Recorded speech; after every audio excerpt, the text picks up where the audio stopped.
Elena Chen walked through the massive halls of the Galactic Council building. The white stone walls rose high above her head. Strange symbols carved by alien hands decorated every surface. 300 years ago, humans had first walked these halls as honored guests. Now, Elena was the only human ambassador left, and no one seemed to care. "Excuse me," she said as a tall, insect-like Arthon bumped into her. The alien didn't even look down. Its many eyes stared straight ahead as if Elena wasn't there. The council building was busy today. Representatives from 100 worlds hurried in all directions.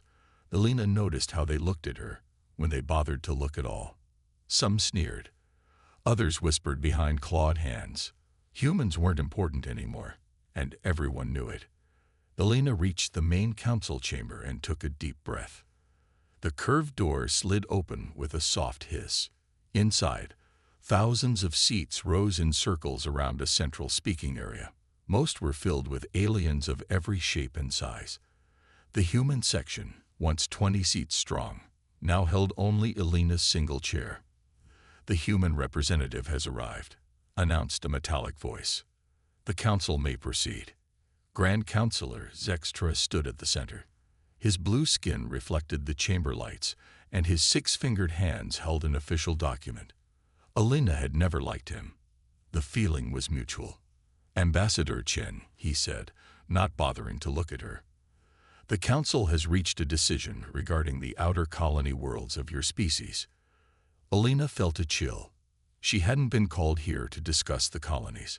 She hadn't even known they were being discussed. "What decision?" she asked, her voice echoing in the suddenly quiet room. "The planet's designated New Horizon, Terra Nova, and Frontier will be reassigned," Zextra said. "The Naragian Empire has shown greater capacity for development. They will take control within 1 standard month." Elena couldn't believe what she was hearing. Those are human worlds. There are millions of our people living there. The Volteran representative, a being made of pure energy, flickered with amusement. "They may stay and serve their new masters or return to your homeworld. The Naragians are usually merciful." Elena stepped forward. "This is against all council laws. We have rights to those worlds." Zextra finally looked at her, his 4 eyes blinking in sequence. "Rights must be defended, human. Your species once showed promise, but you've grown weak. When was the last time Earth produced anything of value to the galaxy? When was the last time humans weren't just taking up space?"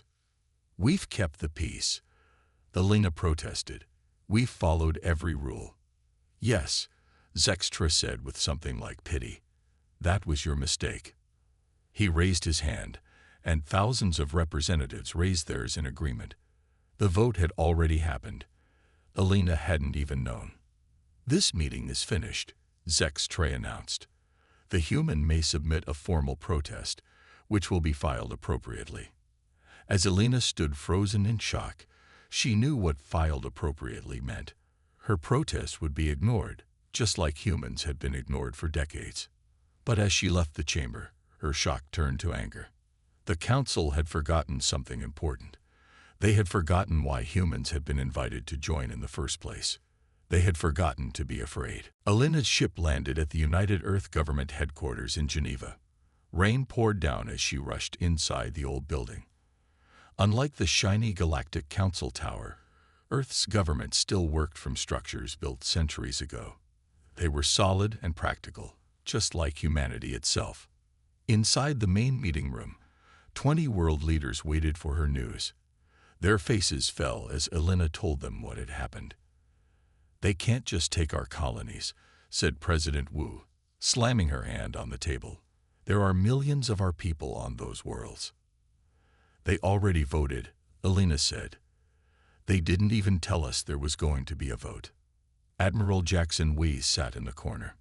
He was old, with gray hair and a scar across his face from one of the few battles humans had fought in recent years. While everyone else shouted, he stayed quiet, thinking. "We could appeal to the council's higher courts," suggested one leader. "We could offer the Naragians money to leave our people alone," said another. Wei finally stood up. The room went silent. "You're all forgetting something," he said. His voice was rough from years of giving orders. "We didn't join the Galactic Council because we were weak. We joined because we were too dangerous to be left alone." He walked to the center of the room and pressed a button. A hologram appeared showing an old battle, strange ships firing at each other.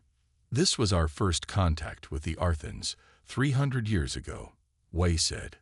"They attacked one of our exploration ships. We destroyed their entire fleet in response."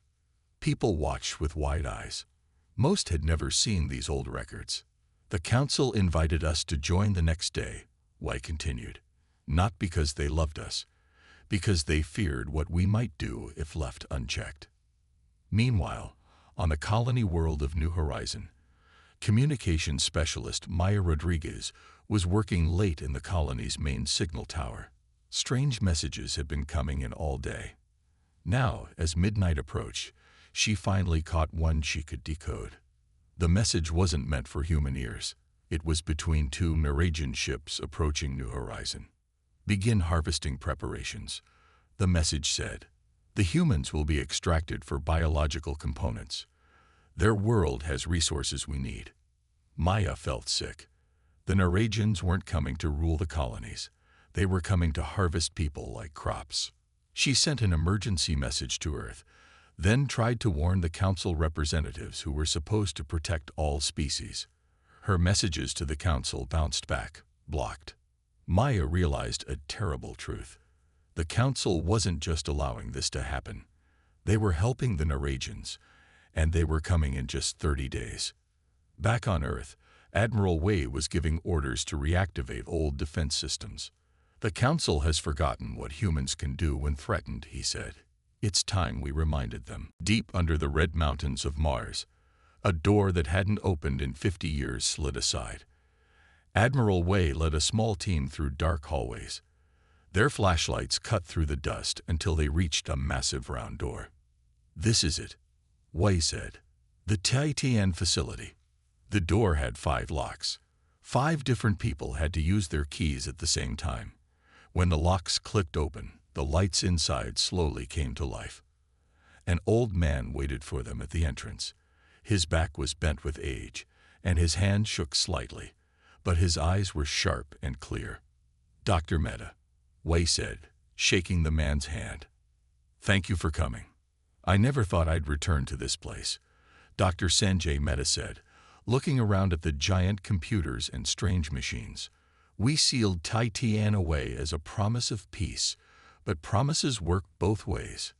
Titan was humanity's greatest weapon, an AI system that could control thousands of ships and weapons at once.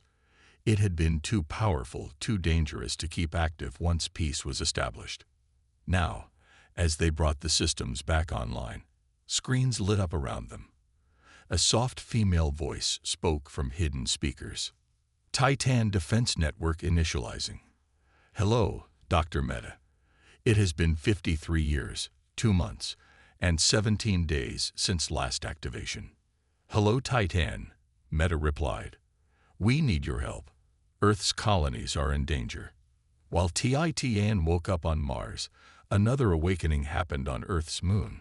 The Armstrong shipyards, dormant for decades, hummed with new activity. Engineers removed dust covers from prototype ships, vessels far more advanced than anything the Council believed humans could build. Captain Lee walked through the cavernous space, watching as crews prepared the ships. These weren't the simple vessels humans used for trade. These were warships, designed but never built, until now. "How long until they're ready?" Lee asked the head engineer. 3 weeks for the first squadron. The rest will take longer." Lee looked worried. "The Narajans will reach New Horizon in 4 weeks." The engineer smiled. "Then we'd better work faster." Meanwhile, Alina Chen returned to Centauride Prime, home of the Galactic Council. She claimed to be filing a formal protest, but her real mission was different. While Council officials ignored her official complaints, Alina snuck into their archives. The archives held information about every species in the galaxy, including the Narajans' weaknesses. information that would help the coming fight. As Elena downloaded secret files to a hidden device, she heard guards approaching. She slipped behind a tall shelf just as they walked past. "Did you hear about the human colonies?" one guard asked the other. "Yes. Poor creatures. The Norwegians will process them efficiently, at least." Elena's hand tightened on her device. The casual way they discussed human deaths made her blood boil. But she stayed hidden until they left, completing her mission. Across human space, military reserves who hadn't trained in years received coded messages. Old soldiers checked weapons they hoped never to use again. Retired pilots tested simulators, remembering skills long unused. Humanity had slept for centuries. Now, with danger approaching, the giant began to wake. The Norwegian invasion fleet appeared at the edge of New Horizons' star system. 20 large warships and dozens of smaller craft moved toward the colony planet. From his command ship, General Krav of the Norwegians watched with satisfaction. "Scan for defenses," he ordered. "Scanning," replied his officer. "We detect only standard colony shields. No military ships, no weapon platforms." Krav smiled, showing sharp teeth. "Perfect. Begin the approach. Prepare harvesting vessels." On New Horizon, everything seemed to be in chaos. People ran through streets, loading ships with belongings. Emergency sirens wailed. From space, it looked like panic. It was all carefully planned. Commander Olivia Chen watched the Norwegian ships on her screen. She was Elena's daughter, trained in secret for years for this moment. She sat in a hidden command center beneath the colony's main city. "They're taking the bait," she said to her crew. "They think we're helpless." The Norwegian ships moved closer, spreading out to surround the planet. They positioned themselves exactly where Olivia wanted them. "Now," she ordered. Across the planet's surface, what looked like mining equipment suddenly transformed. Hidden panels opened, revealing powerful ion weapons. At the same time, from the dark side of the planet, 12 human ships appeared. They were smaller than the Norwegian vessels, but much faster. General Krav was still smiling when the first ion blast hit his fleet. 3 of his ships lost power immediately. "What's happening?" he shouted. "Where did those weapons come from?" The human ships attacked from behind, using maneuvers the Norwegians had never seen before. They moved in impossible patterns, their pilots reacting with incredible speed. "They're using quantum communications," yelled his science officer. "We can't jam them." Krav grabbed his communication device. "This is General Krav to Galactic Council. The humans have violated technology treaties. They're using forbidden weapons." But no answer came. Every communication channel was blocked by an invisible force. The Titan network, now fully awake. On one of the human ships, Maya Rodriguez led a special team. While the battle raged, her ship approached a damaged Norwegian scout vessel. "Boarding team ready," she said into her headset. "We're going to capture it intact." Her team cut through the Norwegian ship's hull and stormed inside. The aliens fought back, but the humans wore advanced battle suits that the Norwegians couldn't penetrate. Within minutes, Maya's team controlled the ship. "Download everything," Maya ordered. "We need proof of their plans." The battle lasted less than an hour. When it ended, half the Norwegian fleet was destroyed. The rest were captured or disabled, floating helplessly in space. From his crippled command ship, General Krav watched in horror as human vessels surrounded him. "Impossible," he whispered. "They were supposed to be weak." Commander Olivia Chen's voice came through his speakers. "General Krav, you have attacked a human world. Surrender now." The giant had not just awakened. It had struck back. News of the human victory spread quickly across the galaxy. The Galactic Council tried to keep it secret, but too many ships had seen what happened. Too many communications had been intercepted. Elena Chen stood in the center of the council chamber. This time, no one ignored her. Every eye in the room watched as she activated a hologram projector. "Members of the council," she said, her voice firm and clear. You gave our colonies to the Neragians, claiming humans were too weak to defend them. Now I will show you what the Neragians really planned. The hologram showed scenes from inside the captured Neragian ships. It showed tanks designed to hold human bodies. It showed weapons meant for harvesting organs. It showed plans to process humans for parts and resources. This wasn't colonization, Elena said. It was extermination. The chamber erupted in shouts and cries. Smaller species looked terrified. Even some of the larger, more powerful aliens seemed shocked. And the council knew. Elena continued, playing a recording of council members discussing the plan with Neragian leaders. The inner circle approved this. Grand Counselor Zextra stood up, his face twisted with anger. This is trickery. Humans have always been skilled at deception. But it was too late. The evidence was clear. Representatives from dozens of worlds were already backing away from Zextra and his allies. While Elena faced the council, Admiral Wei led Earth's new fleet to protect the other threatened colonies. His ships moved with incredible speed between star systems. Inside Wei's flagship, officers monitored advanced systems that the Council had believed impossible for humans. Shields that could adapt to any weapon. Gravity weapons that could tear ships apart without firing a shot. Neural interfaces that let pilots react faster than any alien could follow. On the bridge, Wei received a message from Mars. "Admiral," said Dr. Meta's voice, "Titan has discovered something disturbing." The AI had analyzed the data from the captured Neragian ships and found a pattern. The Neragian Empire had been expanding in a very specific way, taking control of planets with certain rare minerals. These minerals are components for a weapon, Meta explained. A star killer. Titan believes the Council's inner circle is building a device that can make stars age rapidly. Why? Wei asked. Control, Meta said simply. With such a weapon, they could threaten any civilization, age their sun if they don't obey. Now Wei understood why Earth's colonies had been targeted. They had the minerals the weapon needed. Wei sent the information to Elena immediately. In the council chamber, she read it on her private screen as the arguments continued around her. Elena thought quickly. The situation was worse than anyone had imagined. This wasn't just about human colonies anymore. It was about the future of every species in the galaxy. She stood tall and raised her hand for silence.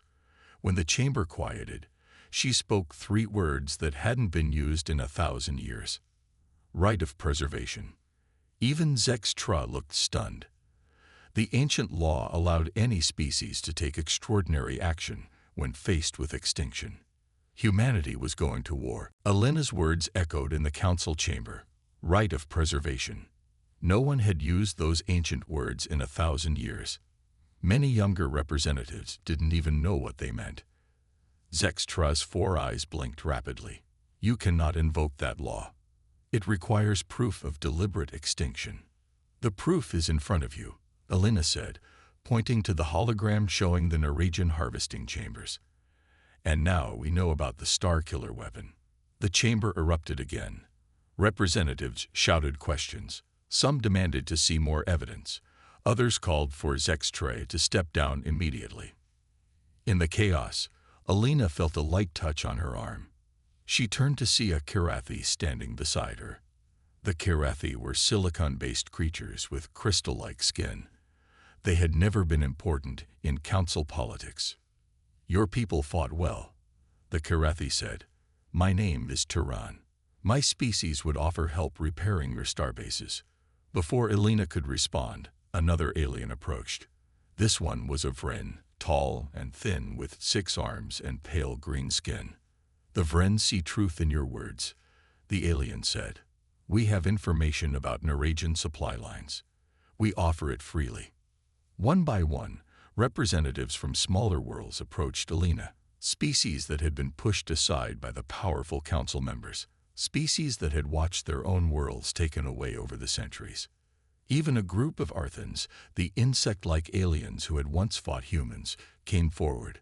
Their leader, a philosopher general named Kovacs, bowed slightly to Elena. The council has gone too far. Kovac said. The Arthan Unity will not fight against humans in this conflict. Back on Earth, Admiral Wei and the United Government debated what to do next. Some wanted to leave the Council entirely. Others wanted to attack immediately. We've shown them our power, Wei said. Now we need to show them our minds. On Wei's advice, Alina began meeting secretly with representatives from the species that had approached her. Together, they formed a new group called the Sovereign Worlds Coalition. Meanwhile, the Neregian Empire was not sitting quietly. Humiliated by their defeat at New Horizon, they gathered their largest fleet. Ships from their allies in the Council joined them.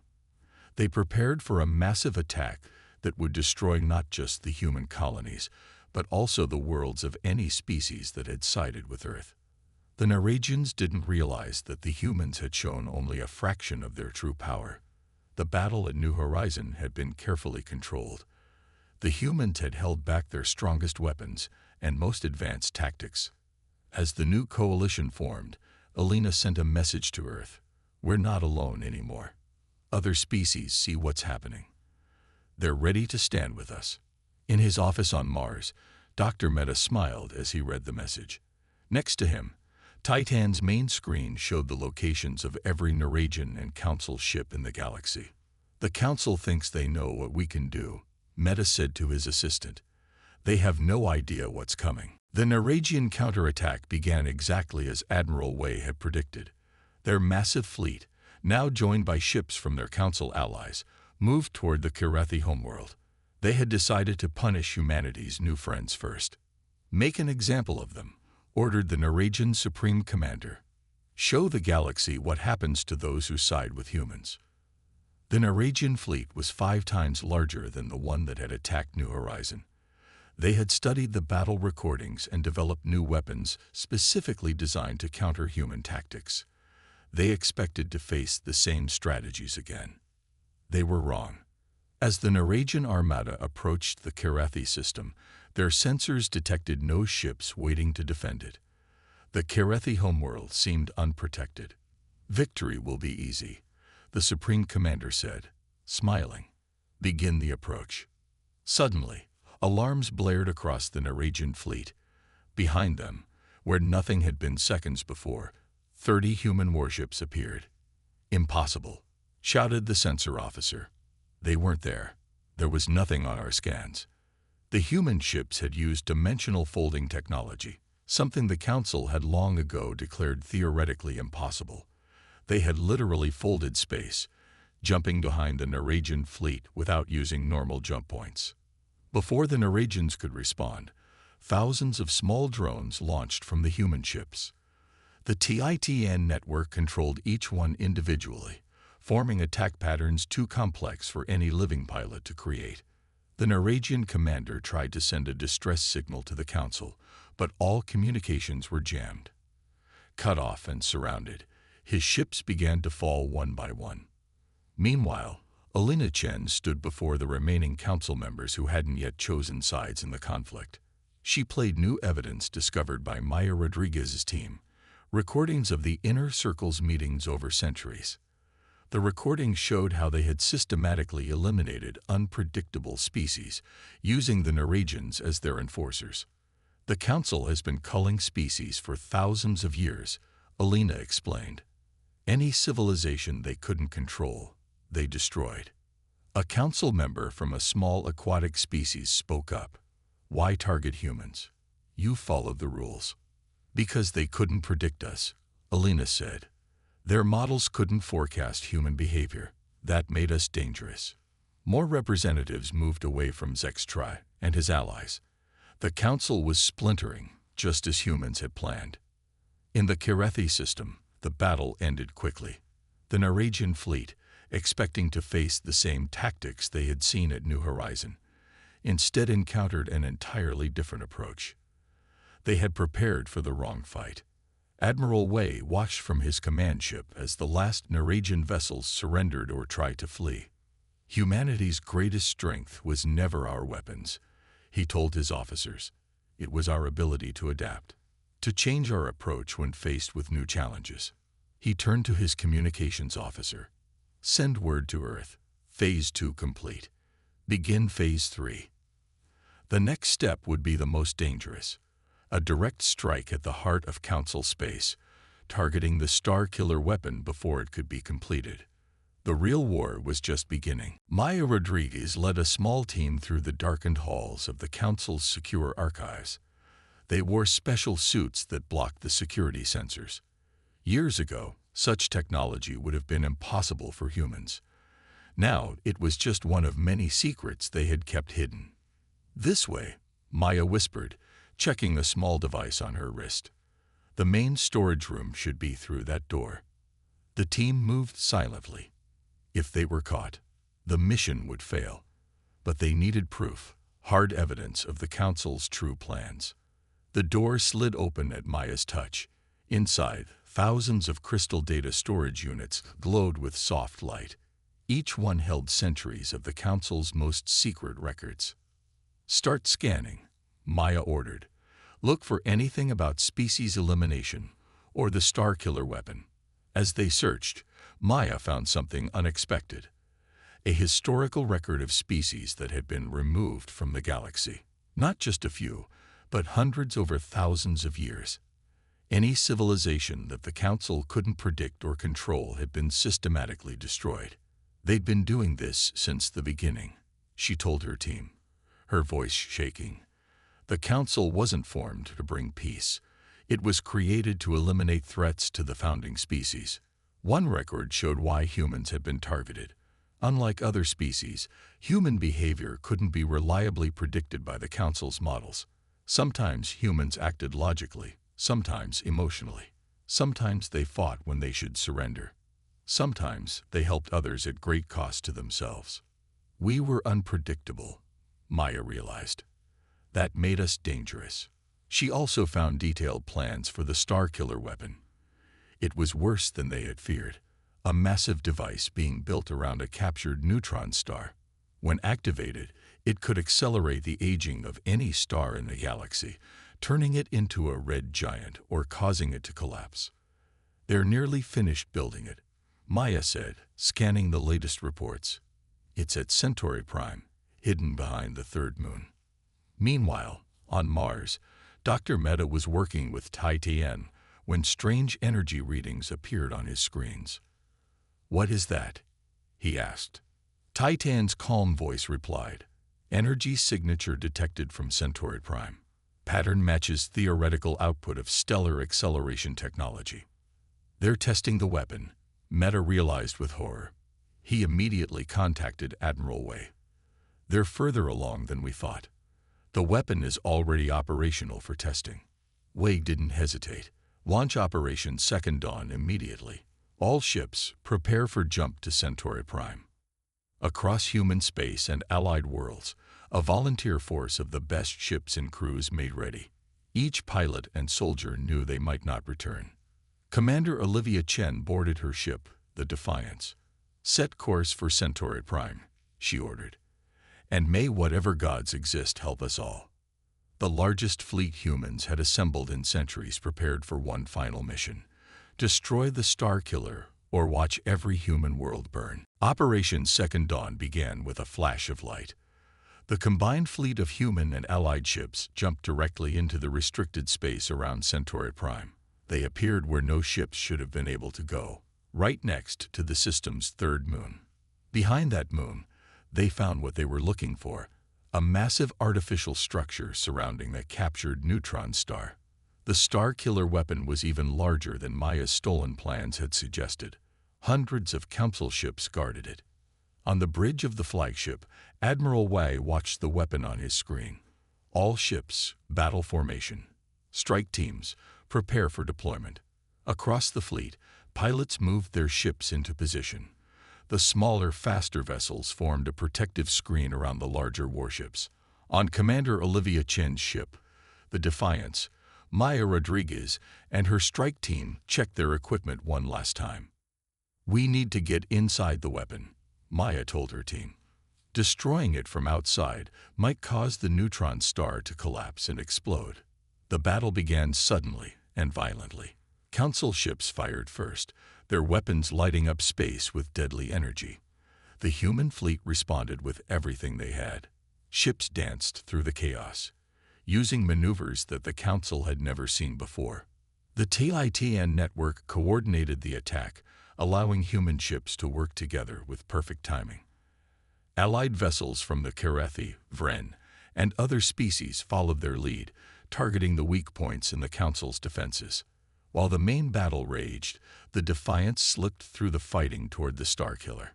Taking heavy fire, Olivia's ship docked against the massive weapon's outer hull.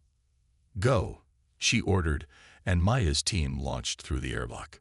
Inside the weapon, Maya led her team through narrow corridors. Council security forces tried to stop them, but the humans moved with speed and purpose that surprised the defenders. "The control center should be ahead," Maya said, checking the small holographic map. "We need to shut it down." Meanwhile, on the Council station, Alina Chen confronted Grand Counselor Zex Tre. She had managed to board the station during the confusion of the battle. "It's over, Zex Tre," she said. "We know everything." The Grand Counselor's blue skin darkened with anger. "You understand nothing, human. Order must be maintained. Species that cannot be controlled must be eliminated. Who gave you the right to decide which species live or die?" Alina demanded. Their confrontation was being broadcast across all Council channels by hackers working with the TITN network. Billions of beings on thousands of worlds watched as the Council's darkest secrets were exposed. Inside the weapon, Maya's team reached the control center only to find it heavily defended. After a fierce fight, they broke through, but discovered bad news. "The startup sequence has already begun," Maya reported. "They're targeting Earth's sun." She tried to shut down the weapon, but the controls were locked. There was no way to stop it conventionally. Then Maya had an idea. "If we can't shut it down," she said, "we'll redirect it." Instead of trying to disable the weapon, she began reconfiguring its targeting systems. She pointed the deadly beam back at the weapon itself, creating a feedback loop. "Everyone back to the ship," she shouted as warning lights began to flash. "This whole thing is going to tear itself apart." Maya's team ran through the shaking corridors of the Starkiller weapon. Behind them, alarms screamed as the massive structure began to destroy itself. The feedback loop she had created was working faster than expected. "Hurry," she shouted as they reached the airlock where the Defiance was docked. The ship was taking heavy fire from nearby Council vessels. Commander Olivia Chen's voice came through their headsets. "We can't hold this position much longer." As soon as the last team member was aboard, the Defiance broke away from the doomed weapon. The ship shuddered as enemy fire hit its shields. "All ships, maximum distance," Admiral Wei ordered across the fleet. "That thing is going to explode." The human and allied vessels pulled back, still fighting Council ships that didn't understand what was happening. Then, in a blinding flash of light, the Starkiller weapon tore itself apart. The explosion was controlled enough to prevent the neutron star from collapsing completely, but powerful enough to destroy the weapon and nearby Council ships. In the Council station, Alina Chen and Grand Counselor Zex Tre watched through a viewport as the weapon died. "It's over," Alina said. Zex Tre's shoulders slumped in defeat.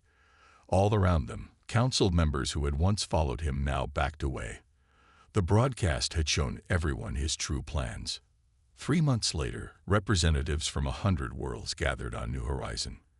The colony that had been targeted for harvesting was now the birthplace of something new, the Federated Assembly of Sovereign Species. Alina Chen stood on the stage of the newly built assembly hall. "Today, we create a new way for different species to work together," she said, "not based on control and fear, but on respect and cooperation." The new alliance would be different from the Council. Each species, no matter how small, would have an equal voice. No inner circle would make secret decisions. Everything would be transparent. Admiral Wei attended the ceremony but refused any special honors. He knew the danger of victory. "We fought against those who became what they feared," he told the United Government. "We must be careful not to become like them." On Mars, Dr. Meadow worked with the Titan network to create new safeguards. The technology that had saved humanity needed to be controlled so it wouldn't eventually control humans. Power must have limits, Meta said as he implemented the new systems, even our own. The Norwegian Empire had collapsed after the battle. Without the Council's support, it broke into smaller worlds that cautiously joined the new alliance. Many other species followed. At the end of the ceremony on New Horizon, Zextray approached Alina. He had been stripped of power, but invited to witness the new beginning. "You have changed everything," he said. "We were right to fear humans." "Not fear," Alina replied. "Respect. That's what we wanted all along." As she looked up at the stars visible through the assembly hall's clear dome, Alina thought about how far humanity had come. They had shown the galaxy their power, but more importantly, they had shown a better way forward. The Council had forgotten humanity's strength. They would not forget again.